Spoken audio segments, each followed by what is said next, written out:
So we have a QGA here. He goes knight c6, knight f3, bishop g4, bishop e3. And it's a QGA, but it kind of transposes into the Shigorin.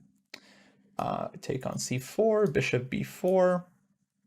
I play queen d3 here. Black takes on f3, gf3, and castles. Okay, this was maybe the first moment where I felt like I had to think about things a bit. So let me give you guys a chance here to take a look at the position, and I'd be curious to see what you guys would play at this point as white. Okay, guys, so yeah, a couple different moves suggested here. I had a3, castle's queenside, rook g1, castle's kingside, as well as e5.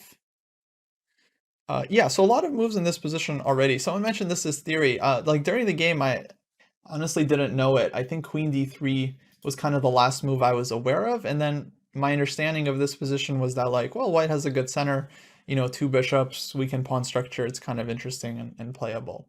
But I was basically on my own here and having to think for myself. Yeah, I definitely was strongly thinking about like rook g1 here.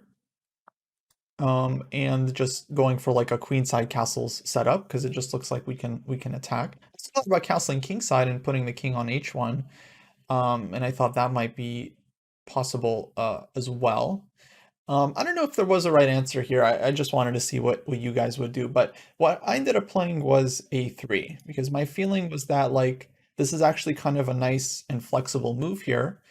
And black has a big choice. You know, they have to either trade or choose a diagonal. And if they go back to a5, which feels like maybe the most natural, then this bishop cannot go back to like d6 or e7 at any point, which I thought was actually kind of an achievement if I'm going to attack on the king side, right? So that the bishop cannot defend the dark squares.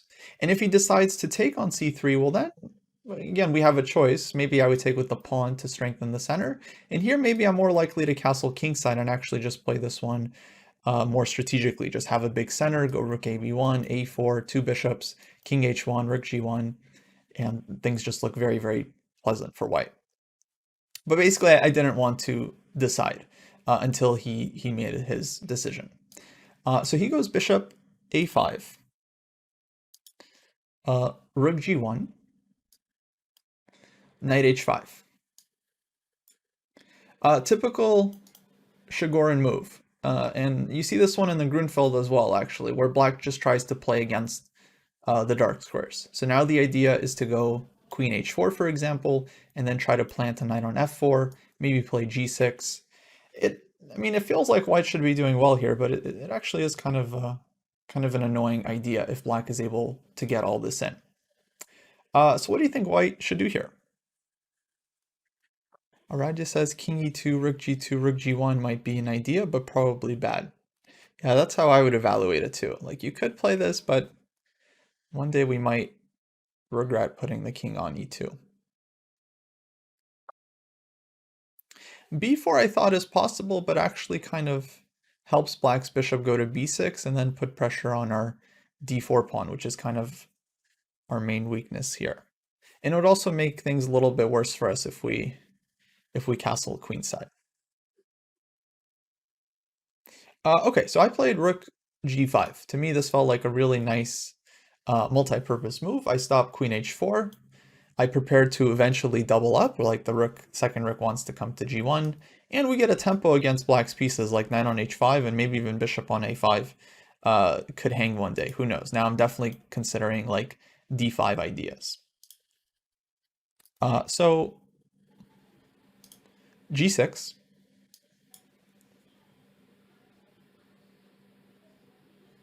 I castled. Bishop b6. Okay, white to play. I guess we're just going to do like a little bit of solitaire chess as we go through this game. What would you guys do here? Jonathan says rook takes h5. I love it. Just brutal. I did consider it. I absolutely did. Probably on every move that the pawn was on g6, I considered rook takes h5. Uh, Rook g1 is possible, for sure. Threatening rook takes h5.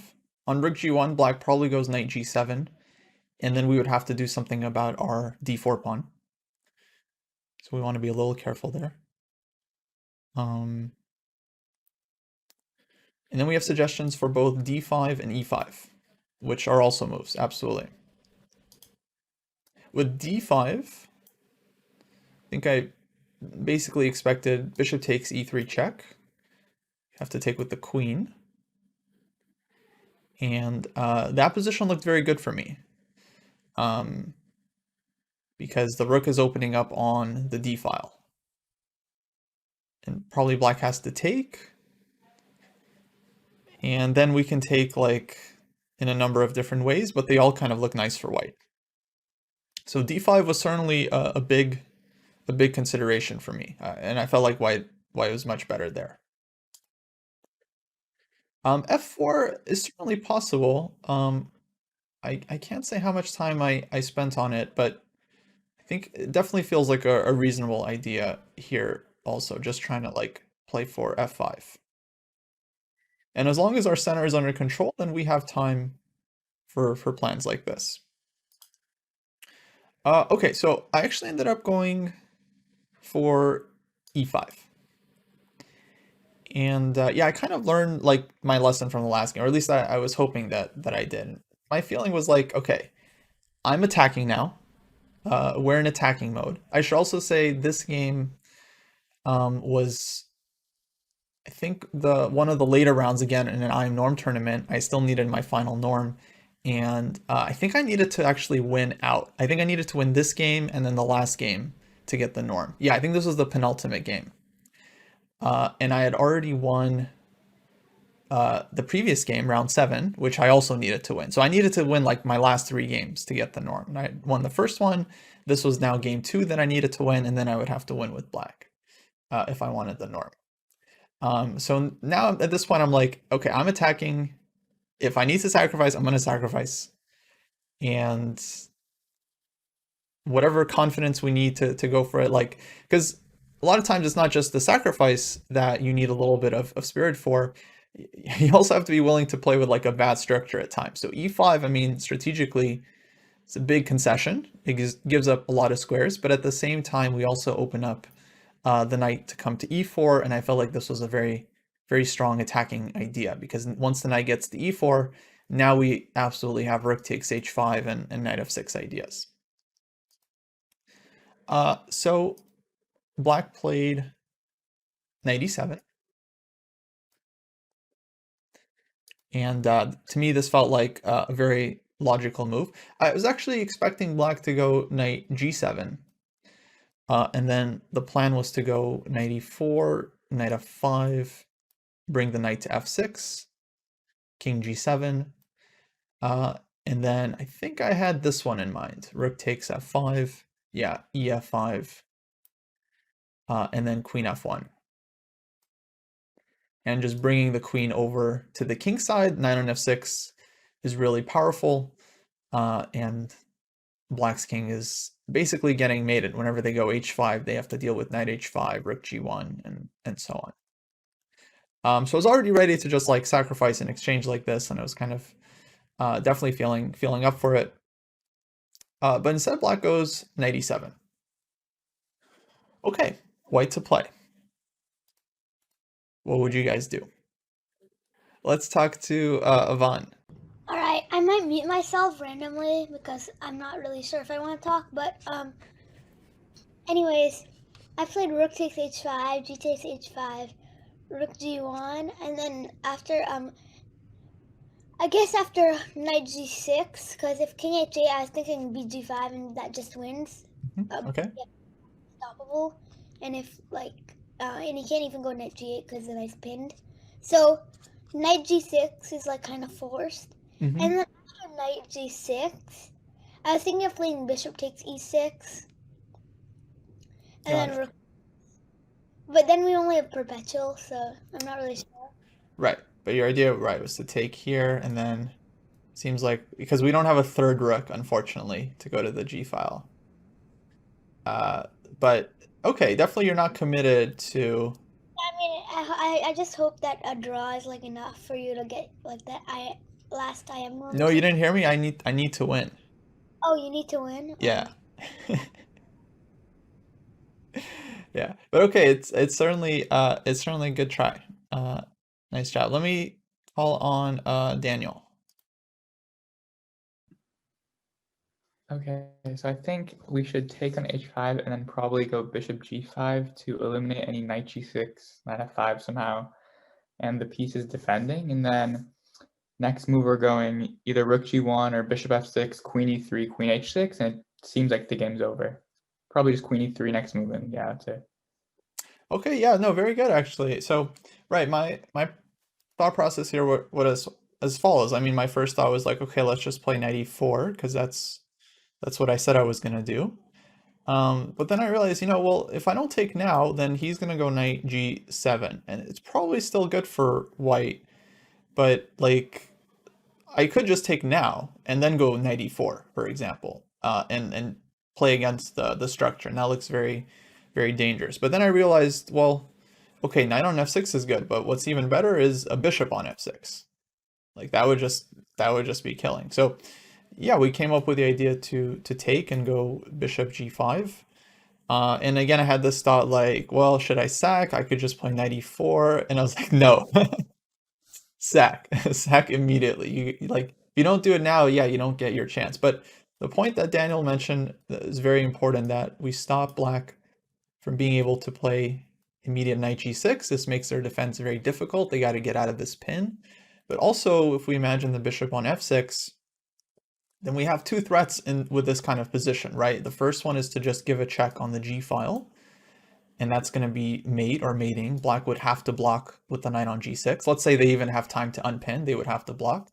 But the second threat is to bring the queen to h6. And if black wants to defend against this one, well, the knight would have to go to f5 to cover g7. So black can defend against one of these ideas, but not really both. And so once we kind of conceptualize this, then it became very easy to believe that white is just totally winning here.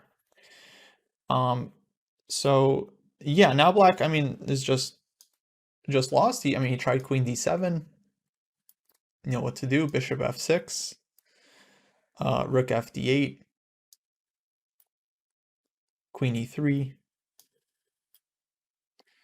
and black played queen e8 here. Okay, guys, so now it's like forced mate. So white to play and win. Did you guys find the final combo? Okay, guys, you found the right line, so nice job. Rook g1, or you could start with queen h6, either way. Knight g6, queen h6, queen f8, and yeah, hopefully you saw the next move before you play all this, because otherwise, you're kind of losing a tempo. And actually, yeah, if we don't just win here, I mean, black is going to be taking on d4, and things could get super, super messy. So very important that we see rook takes g6. If hg, we have queen h8, and if fg, we take. And my opponent was actually very, very sportsmanlike. I was super appreciative. He let me put the mate on the board, and that was really nice. I really appreciated that a lot. And if you guys are getting checkmated in a nice way, don't resign. Like, play it out. Let your opponents play. Everyone likes a good checkmate. And as you get stronger, you don't really get the opportunity to play mate that often, because people like resign because they're down a piece or exchange, or you know, um, whatever. But it was good to finish on a nice mate. And then yeah, I actually did win the next game to get the norm. So this game was incredibly crucial to actually get the final norm. And had we not been willing to like go for the attack and be willing to sacrifice, like, okay, things would have turned out very differently. The last game was crazy. I didn't deserve to win that game at all. I mean, it was just super lucky, but that's what happens. You got to put yourself in a position to be lucky, and then maybe you get lucky sometimes.